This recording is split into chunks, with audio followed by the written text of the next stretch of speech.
सोने के चबूतरा पे बैठे राजा जनक, चेरिया जे रचली दुआर जी।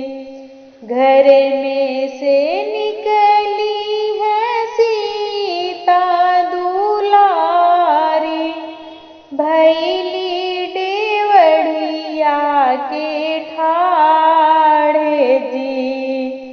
आपन झड़िया चरिया हमके दे तू, हमहू जे रचतेऊ दुआर जी। घर में जे रचली नीरा में लक्ष्मण, दुईरा पे भरत भुआल जी। अंगना में रचली चक्र सुदर्शन, मड़ई में सूरज के नाम जी।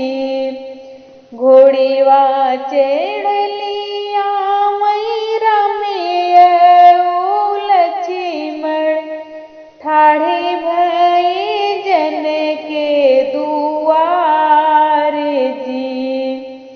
मैं तो से पूछिला चेरिया से चेरिया, कि यह रचिला दुआर जी। जौने रनियवा की ब्याहन आया, उन्हीं जे रचली दुआर जी। घूमी चलाया जन, घूमी चला बाजन, घूमी चल बरी बरियात जी।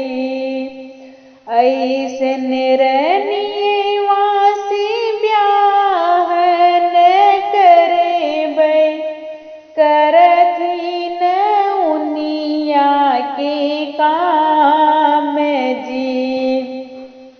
रुकी जान आजन, रुकी जान बाजन, रुकी जा तो बरी बरियात जी।